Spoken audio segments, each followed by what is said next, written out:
மாண்புமிகு அண்ணன் தளபதியும் சரி, என்றைக்காவது கூட்டணி கட்சியினுடைய ஒற்றுமையில் ஜெயிச்சோம் என்கிற வார்த்தையை தவிர, இதை கூட்டணி கிடைத்த வெற்றி என்கிற வார்த்தையை தவிர்த்து திராவிட முன்னேற்ற கழகம் இத்தனை சதவீத வாக்குகளை இந்த தேர்தலில் நாங்கள் பெற்று வெற்றி பெற்றோம்னு சொல்லியிருக்காங்களா?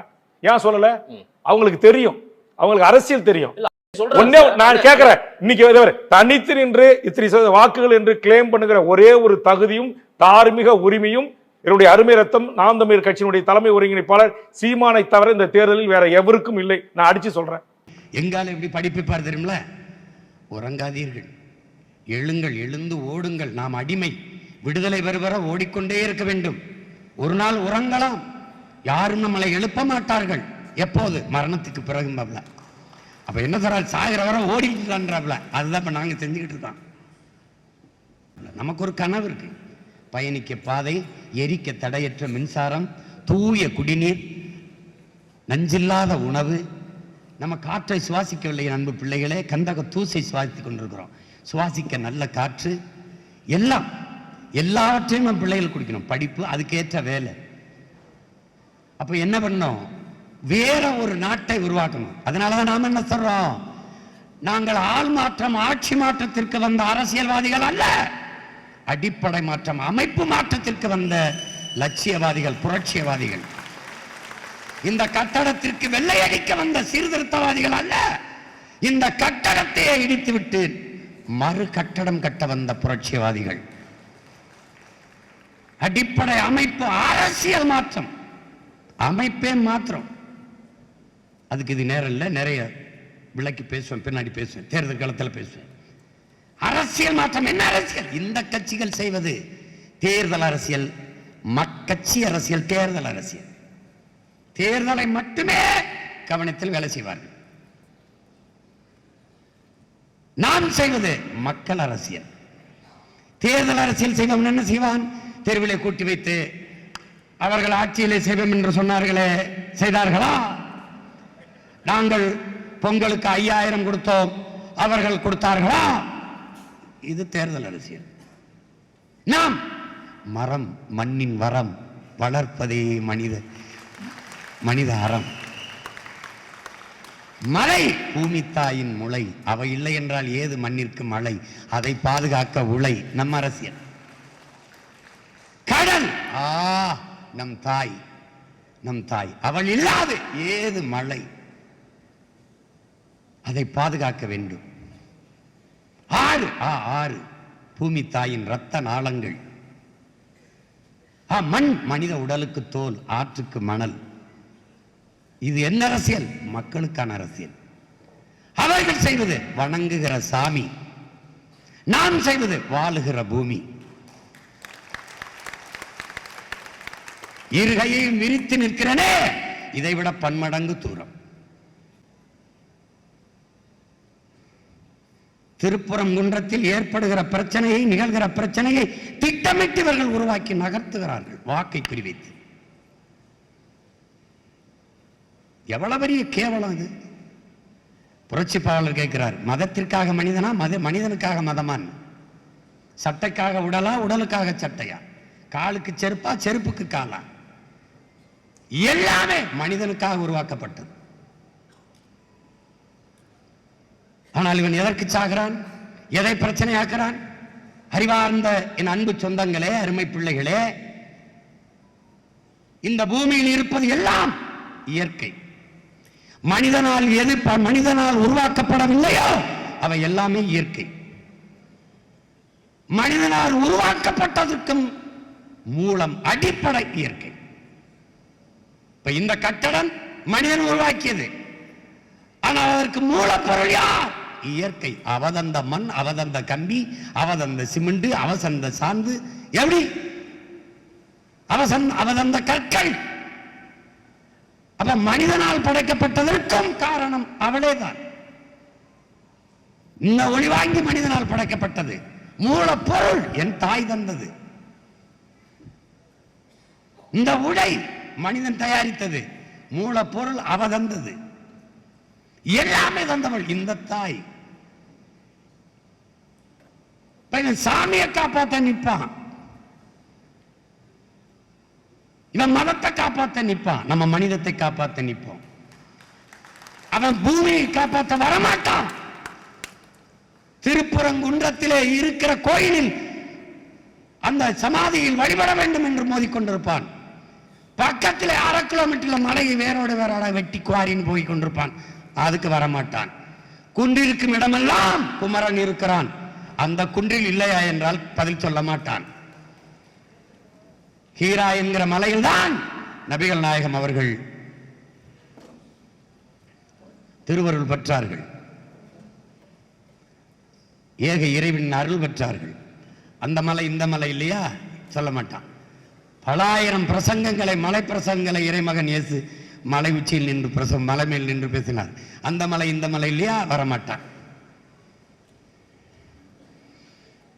இவனுக்கு எப்படின்னா, நீ நல்லா கவனிச்சுக்கணும், இந்த கிறிஸ்தவர் இஸ்லாம் திமுக தான் பாதுகாப்பு இங்க குவிகிறான். இந்த இந்து எல்லாம் பிஜேபி தான் எங்களுக்கு பாதுகாப்பு இங்க குவிகிறான். இப்ப நம்ம பாடு இருக்க டே பாவிகளா, இந்த சாராய கடையில கூடுற மாதிரி, திரையரங்களை கூடுற மாதிரி இவன் ரெண்டு இந்த பக்கமே கூட்டிட்டு இருப்பான். இவனை சரி பண்றது இருக்க பெரிய போர். ஏனென்றால் மதம் பெரிது என்று இவர்கள் நினைக்கிறார்கள். புரட்சியாளர் அம்பேத்கர், என் அன்பு தம்பி தங்கைகளே, தான் வாழுகிற நாட்டை விட சார்ந்திருக்கிற மதமே பெரிதென்று எண்ணிக்கொண்டு இவர்கள் செயல்பட தொடங்குவார்களே, ஆனால் இந்த நாடு சுக்கு சுக்காக சிதறுவதை எவராலும் தடுக்க முடியாதுங்கிறார்.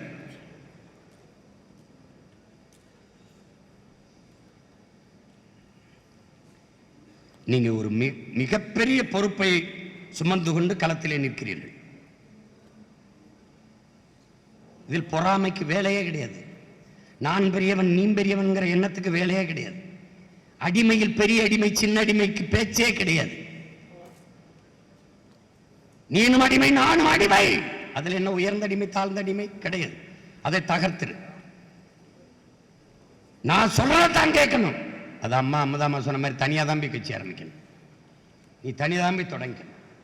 கட்சியில் நான், கட்சிக்காக நான் இங்கே நில்லு, கட்சியே நான் எங்கேயோ போய் நில்லு. விளங்குதா? சாதி வேணுமா போயிரு, சாதிக்க வேணுமா இங்க வா. மதம் வேணுமா போயிரு, மனிதம் வேணுமா இங்க வா. திராவிடனா எங்கிட்ட போ, தமிழனா எங்கிட்ட வா.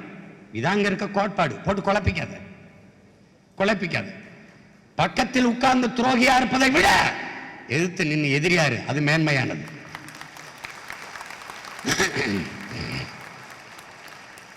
இப்ப அண்ணன் இங்க நிக்கிறது, இந்த திமிருக்கு நிக்க காரணம் என்ன? காரணம் என்ன? எனக்கு கற்பித்த தலைவன், நான் படித்த தத்துவம், எனக்கு பின்னால் லட்சக்கணக்கா என் தங்கைகள் தம்பிகள் நிற்கிறார்கள் என்கிற திமிர் அல்ல. லட்சக்கணக்கான என் தம்பி தங்கைகளுக்கு முன்னால் பிரபாகரன் மகன் நான் நிற்கிறேன் என்கிற திமிர் தான். இப்ப நீ இல்ல, நீங்க எல்லாம் போயிட்டீங்க, விட்டு போயிரும் நினைக்காத. ஒரு ஆளா மறுபடி காரை நிறுத்தி மேலே ஏறிட்டா கத்திக்கிட்டு தட்டிட்டு இருப்பேன். அந்த அந்த இதெல்லாம் பேசக்கூடாது. யாரை கேட்டு வேட்பாளர் போட்டார், அவரை கேட்டு வேட்பாளர் போட்டார். சொல்றதுக்கு வேலை செஞ்சா பாரு, எறும்பு மாதிரி வேலை செய், ஒரே முளையா இயங்க பாரு. தகுதி இல்லாத ஒரு பிள்ளையை நிறுத்திருக்கேன் எவனாலும் சொல்றா பார்ப்போம். அதனால பிள்ளைகளுக்கு கற்பிப்பேன். நம்முடைய கோட்பாடு ஒருவர் 10ஆவும் 10 100ஆவும் பகைவர் நடுங்கும் படையாவும். படையை பெருக்கு, தடையை நொறுக்கு, இனத்தின் விடுதலையே இறுதி இலக்கு. இதுக்கு என்ன வழி? எளிய சுமை, இனிய பயணம். எப்படி? வேலையை சிறிதாக்கு, வெற்றியை எளிதாக்கு. எப்படி ஆக்குவாய்? எப்படி ஆக்குவாய்? நீ எங்கு வாக்கு செலுத்தியோ அங்கே நீயே தலைவன், நீயே வேட்பாளர். உன்னுடைய இலக்கு, என்னுடைய இலக்கு, என் வாக்ககத்தில் வெற்றி வாக்கு. அதான் என் தம்பி சொல்றான், நான் பிறந்த மண்ணில் வீராணத்தில் என் வாக்ககத்தில் வெற்றி வாக்கு. அதை ஒவ்வொரு மகனும் தொட்டுட்டால் நாடு நம்மகிட்ட. என் அன்பு பிள்ளைகளே, உங்கள் கனவு, உங்கள் இலக்கு, நம் இலக்கு நாட்டை வெல்ல வேண்டும். முடியவில்லை, உன் தொகுதியை வெல்ல வேண்டும். எப்படி? திருச்சி, துறையூரை நான் வெல்ல வேண்டும். கரூர், நான் கிருஷ்ணராயபுரத்தை வெல்ல வேண்டும். நாட்டை வெல்லணும். முடியல, என் தொகுதியை வெல்லணும். நாட்டை வெல்லணும், முடியல, ஆவடியை நான் வெல்லணும், அங்க இருக்க தளபதிகளுக்கு பொறுப்பு. முடியல, என் வாக்ககத்தில் நான் வெல்லணும். இப்படி ஒவ்வொரு தளபதியும் தலைவனும் நின்று அவன் வாக்ககத்தை வென்றால் நாட்டை வென்றும். இதுதான் இங்கே தொகுதி வென்றும் நாடு வென்றும். போட்டு குழப்பிக்காத. இதைத்தான் மாற்றில் உதக்குன்னு சொல்றான். மொத்த படிக்கட்டையும் பாட்டு மலைச்சு நிக்காத, நம்பிக்கையோடு முதல் படியில் ஒரு அடி எடுத்து வை. அததான் இப்ப நான் செய்கிறது. இதுதான் எளிய சுமை இனிய பயணம், வேலையை சிறிதாக்கு வெற்றி எளிதாக்கு. இதை கடைப்பிடிச்சிரு. இப்ப நமக்கு முன்னாடி எல்லாரும் துண்டை போட்டு போயிடும், அந்த வேலையை செய்ய ஆரம்பிச்சிருவான். அவர் சொல்றாரு அது மாதிரி பண்ணுவான். செய்யணும். அதை நன்கு கவனித்துக் கொண்டு இந்த தேர்தலில் அன்பு பிள்ளைகள் காலத்தில் நிற்கணும். நமக்கு இருக்கிற பெரியது இந்த பொதுக்குழுவின் நோக்கமே பிப்ரவரி 21 நடக்கிற மாநாடு தான். 26 தேர்தலில் நாம் வெற்றி பெற வேண்டியது எவ்வளவு பெரிய முக்கிய முதன்மையானதோ, எப்படிப்பட்ட ஒரு தேசினத்தின் பெருங்கனவோ, அப்படிப்பட்ட ஒன்று பிப்ரவரி 21 நடக்கிற மாநாடு மாபெரும் வெற்றிகர மாநாடாக நடக்க வேண்டியது. அதனால்தான் ஐயா பாரதி செல்வன் குறிப்பிட்டது போல, நாம் தமிழர் கட்சி மாநாடு அல்லாது மாற்றத்தை விரும்பும் மக்களின் மாநாடு. நீ எங்கேயும் இருக்கலாம். நாம் தமிழர் என்பது ஒரு கட்சியின் பேர் அல்ல, அது பெருமை மிக்க நாம் பிறந்த இனத்தின் அடையாளம். அதனால்தான் இது இனத்தின் திருவிழா. எல்லோரும் கூடுவோம், குடும்பம் குடும்பமாக கூடுவோம், கொடிய அரசியலை மூடுவோம். இது கொள்கை மறவர்களின் கூட்டம். கொள்ளையர்கள் எடுக்க வேண்டும் ஓட்டம். அங்கே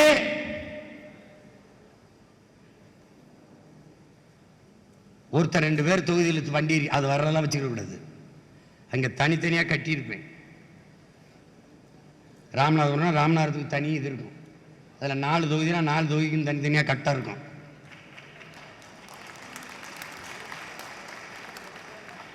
அன்னைக்கு தெரிஞ்சிடும், அன்னைக்கு இவன் சரியில்லை, அவன் சரியில்லை, எவன் சரியில்லைன்னு தெரிஞ்சிடும்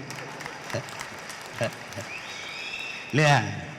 தேர்தலை எழுத வச்சு திருத்தும் போது தெரிஞ்சிடும்ல, எவன் படிச்சிருக்கான் எவன் படிக்காம தெரிஞ்சிருக்கான்னு அன்னைக்கு தெரிஞ்சிடும்ல. அப்போ என் அன்பிற்கினிய அறிவு சொந்தங்கள் உங்களுக்கு சொல்றேன், இது ஒரு வெறி, இது ஒரு போர். எப்படின்னா, நான் மட்டும் இல்லை, என் மனைவி, என் மாமியார், என் மைத்துனர், என் தம்பி, என் தங்கச்சி, என் அம்மா, எங்கள் அம்மாச்சி, எங்கள் பாட்டி உடம்பு முடியாமல் மருத்துவமனையில் கூப்பிட்டு ஸ்ட்ரெச்சரில் வச்சு அது ஒன்று தான் அங்கே படுக்க வச்சிருக்கு. ஏன்னா அங்கே ஆம்புலன்ஸ் இருக்கு. அது எனக்கு பேச்சு கிடையாது. ஏன்னு இது கட்சிக்கான வெற்றி இல்லை, இனத்திற்கான வெற்றி, உன் பரம்பரைக்கான வெற்றி, வருங்கால தமிழ் சமூகத்திற்கு தலைமுறைக்கான வெற்றி. எதுவும் இல்லை, உனக்கு நீர் இல்லை, சோறு இல்லை, காற்று இல்லை, மழை இல்லை, ஒன்றும் இல்லை, படிப்பு இல்லை, படிச்சா வேலை இல்லை, தெருவில் நிற்கிறான். யார் நிற்கிறான்? படிச்ச வாத்தியார் நிற்கிறான். படிப்பிக்கிற வாத்தியாரே வேலை இல்லாமல் நிற்கிறான். அப்புறம் படிக்கிற மாணவன் எங்கே நிற்பான்? சாராய கடையில் தான் நிற்பான். பின்னி என்ன பண்ண? படித்தவன் படிக்காதவன் அனைவருக்கும் அரசு வேலை. இனி படிக்காதவரே இல்லை என்ற நிலையை உருவாக்குவது எங்களின் அடுத்த வேலை. விளங்கிச்சா? எப்படி கொடுப்பாய் சீமான்? அதை நம்ம சொன்னா வேமா போய் அவன் செஞ்சுட்டு இருப்பான்.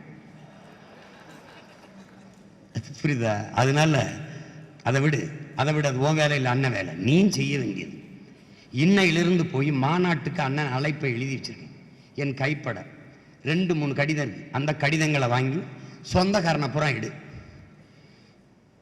தங்கச்சி கல்யாணம், இல்லை தம்பி கல்யாணம், உனக்கு கல்யாணம், பிள்ளைக்கு காது ஊத்து, புது வீடு கட்டி போற, இதுக்கு எப்படி அழைப்பு இதில் கொடுப்ப? அப்படி கொடு. ரொம்ப முக்கியமானலாம் காசு இருந்தால் 101 ரூபா வச்சு கொடு, வெத்தலைவாக்கோட. முடியலையா? ஒரு 11 ரூபா கேட்டேன், 10 ரூபா இருக்கானு கேட்டேன், இருக்குன்னு இங்கே 11 ரூபா, இல்லை 20 ரூபா, 21 ரூபா வச்சு கொடு. இல்லைன்னா இந்த பத்திரிக்கை யார்கிட்ட கொடுக்க போறிய அழைப்பு இதில் அவர்கிட்ட, ஐயா ஒரு 50 ரூபா கொடுங்கய்யா வாங்கி அதையே அவர் வெத்தலைவா கூட வச்சு, ஐயா எப்படியாவது வாங்கய்யா, நான் வேற கட்சி, எந்த கட்சியிலையும் இருந்து தொலைங்கய்யா, இந்த கூட்டத்துக்கு ஒரு தடவை வாங்க. ஏன்? மாநாடு என்றால் எப்படி நடத்த வேண்டும் என்று கற்றுக்கொள்வதற்காக வாருங்கள்.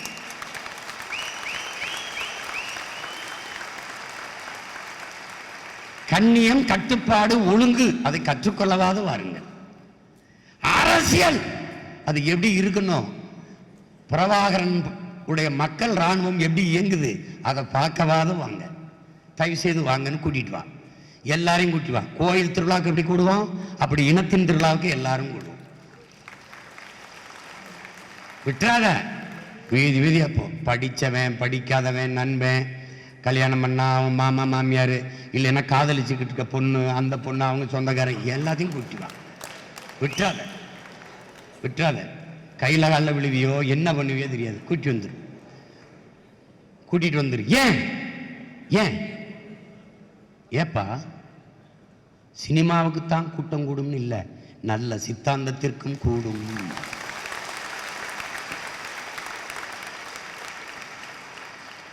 நடிகனை நேசிக்கிற கூட்டம் தான் பெருசுன்னு இல்லை, நாட்டை நேசிக்கிற கூட்டமும் பெருசு. பணத்தை விடவும் இனமும் அது மானமும் பெரிது என்று நினைக்கிற கூட்டம் இங்கே பெரிது என்று காட்டணும்னா நீ திரண்டு தான் தீரணும், குவிஞ்சுதான் தீரணும். அந்த மாநாட்டிலே 234 வேட்பாளரையும் வைத்து அறிவிக்கிறோம். 117 பெண்கள், 117 ஆண்கள். ஒரு வேட்பாளன் சொல்ல கிடையாது. நீ அவனை நிறுத்து இவனை நிறுத்து, நீ எனக்கு முன்மொழிந்தால் அவனுக்கு வாய்ப்பே இருக்காது. நீ பேசாம இருந்தால் நான் நிறுத்துவேன்.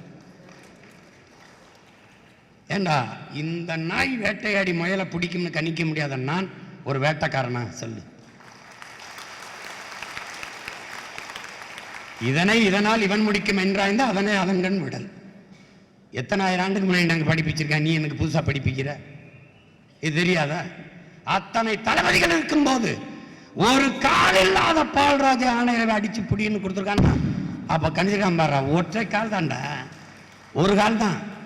அந்த தண்ணிக்குள்ள நடந்து வர காணொலியை பாரு. இந்த கட்ட காலை தூக்கி தூக்கி வச்சு வருவாப்ல. ஏன்?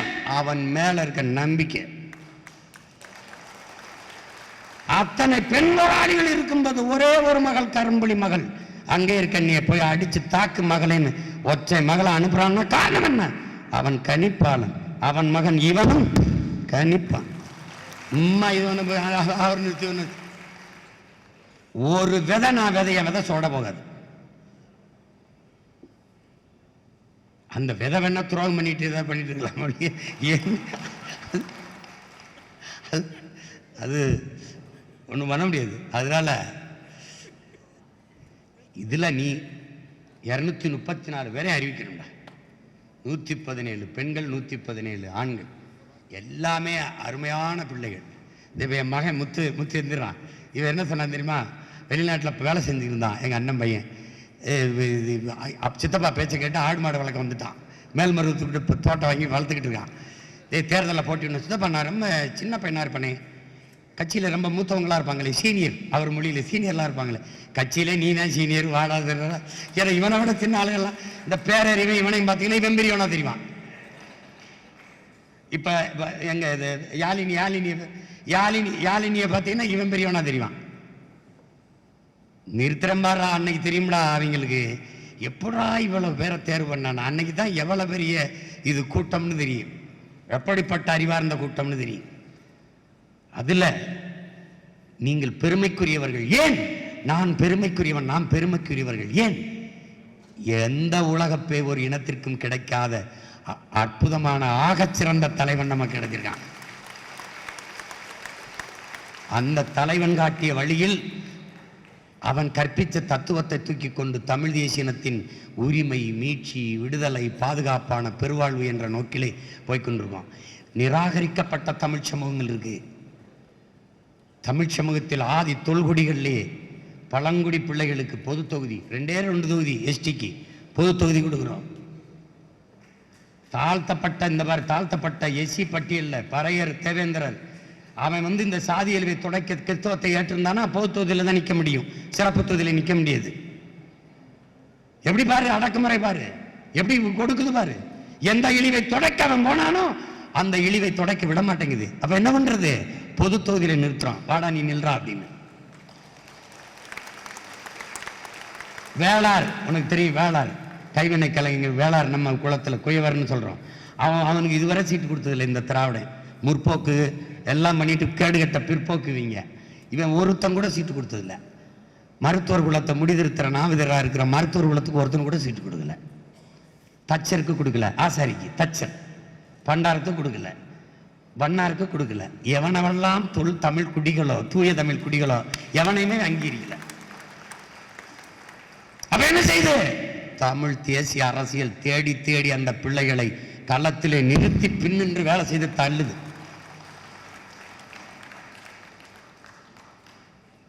என்ன கொடுமைனா நம்ம பிள்ளைகளுக்கு இன்னும் துணி வர மாட்டேங்குது. படித்த பிள்ளைகள், பெண் பிள்ளைகள் அச்சம் இருக்கு. அரசியல் இல்லாம வாழ்க்கை இல்லைங்கிற அறிவு புரிதல் உங்களுக்கு வரணும். இல்லைன்னா சும்மா தேவையில்லாம கண்டவன்றவெல்லாம் போயிடும். கற்றவன் தான் மற்றவனுக்கு வழிகாட்டணும். கற்றவன் விளையினா கயவன் நிரப்பிடுவான். வெற்றெடுத்து காட்டு நிரப்புங்கிறான் மாவோ. அப்ப கற்றவன் நிரப்பினா கயவன் நிரப்பிடுவான். அப்ப கொலகாரன் கொள்ளக்காரன் திருடன் வந்து நிரப்பிடுவான். ஒரு அப்பா ஒரு தங்கச்சியை தேர்தலை நிறுத்துறது கேட்டேன்.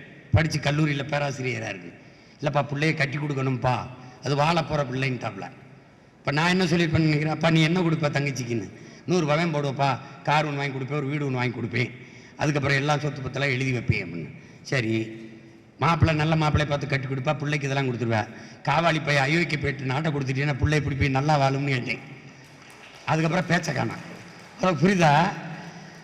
நாட்டை ஆள்பவன் அயோக்கியனாக இருந்தால் நீ என்ன செய்தாலும் எப்படி வாழுவ?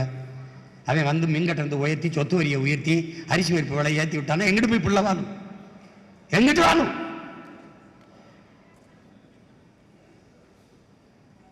இது ஒரு கேடு கட்ட நாடாடாது. கள்ளச்சாராயம் குடிச்சு செத்தா 10 லட்சம் கொடுக்கும்டா. படிக்கிற பிள்ளை இவன் கட்டின பள்ளிக்கூடம் தான்டா. இடிஞ்சு விழுந்து செத்தா காசு கொடுக்காதுடா. நாட்டை பாதுகாக்க எல்லையில் நின்று போரிட்டு செத்து ஒரு வீர மரவன் நானும் வீரம் வந்தா ஏற்று பார்க்காதுடா. குடிச்சு செத்தா கொடுக்கும்டா. நடிகனை பார்க்க போய் செத்தா கொடுக்கும்டா. கொடுக்காதுடா. அது இதை தலைகீழா மாத்தணும்னா ஒன்னே ஒண்ணுதான்டா இருக்கு. தமிழ் தேசிய அரசியல் வெற்றி பெறுவது தவிர வழி கிடையாது.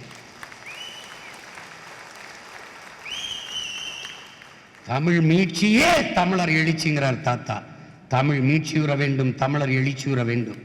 தமிழ் மீட்சியுற தமிழர் ஆட்சி அரியணை வர வேண்டும். இதுக்கு வேலை செய்யணும். என் பிள்ளைகள் ஒற்றுமையா நின்று வேலை செய்யணும். நீ எவன் சொல்றான் அவன் சொல்றான், நீ உன் வாக்ககத்தில் வேலை செய்யாத இடையூறு இருக்கா?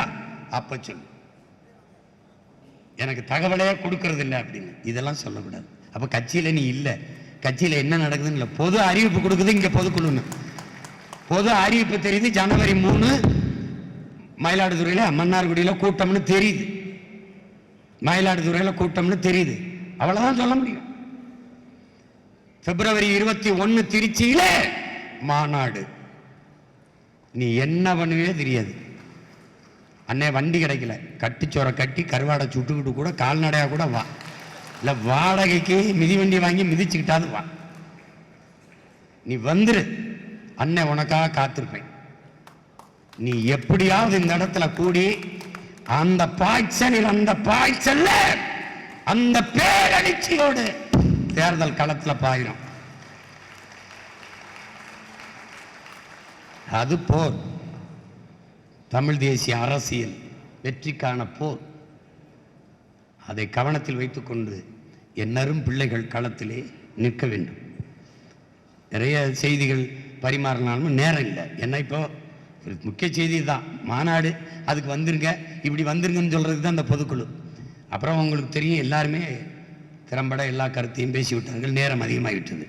நீங்கள் பசியில் இருப்பீங்க, பசிச்சிருக்கணும். நம்மளுடைய கனவு இருக்கு, பசிக்கு பசியை கொடுப்பது, வறுமைக்கு வறுமையை வர வைப்பது, அது இல்லாது ஒழிப்பது. வேலை இல்லை என்ற சொல்லுக்கே இனி வேலை இல்லை என்ற நிலைமை உருவாக்குவது நம் கனவு.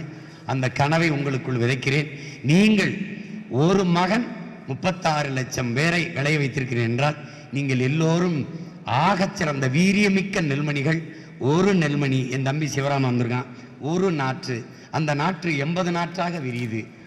20 நெல்மணிகளை ஒரு நாற்று விளைவித்தால் 1200 நெல்மணிகள். நீங்க 36 லட்சம் பேர் ஆகச்சிறந்த நெல்மணிகள். ஒரு ஆள் 10 நெல்மணிகளை விளைய வைத்தா கூட பைந்தமிழ் நாடு நம்ம கையிலே எனவே அறிவார்ந்த தமிழ் சமூக தம்பி தங்கைகள், திரள்வோம் திரள்வோம், பகை மிரள திரள்வோம், திரள்வோம் திரள்வோம், தீந்தமிழ் இனத்தீரை திருச்சியில் திரள்வோம். பிப்ரவரி 21 அந்த மாநாடு என்பது மாற்றத்தை விரும்பும் மக்களின் மாநாடு. அந்த எழுச்சி உலகத்தமிழ் பேரினத்திற்கு ஒரு நம்பிக்கை உணர்ச்சி. எனவே அறிவு சமூகமே அணிதிரள்வீர் திருச்சியை நோக்கி. பிப்ரவரி 21 மாநாடு 234 வேட்பாளரையும் அறிவிக்கிறோம். அதற்கு அடுத்து தேர்தல் களத்திலே ஒன்றிணைந்து வேலை செய்ய வேண்டும். உங்களுக்கு எப்படி வேலை செய்ய வேண்டும் என்று கற்பித்து விட்டேன். அதை ஐயா பாரதி செல்வனும் தங்கை ஜெனிஃபர் அவர்களும் தம்பி ஹிம்லர் போன்றவர்கள் எல்லாம், தம்பி ராம்குமார் எல்லாம் தங்கை வெற்றி செல்விக்கு காஞ்சிபுரத்திலே அதை போல செய்கிறார்கள். தொடர்ந்து அதை முன்னெடுங்கள். பசியோடு இருப்பீர்கள். இதோடு நம் பொதுக்குழுவை முடிப்போம். போய் உணவருந்தி விட்டு பத்திரமாக ஊர் செல்லுங்கள். நீங்கள் ஊர் சென்றீர்கள் என்ற நற்செய்தி தான் எனக்கு மகிழ்ச்சி. புரட்சி எப்போதும் வெல்லும். நமது வெற்றி அதை சொல்லும். நம் இலக்கு ஒன்றுதான், இனத்தின் விடுதலை. இனம் ஒன்றாவோம், இலக்கை வென்றாவோம். நாம் தமிழர். 2026 தேர்தல்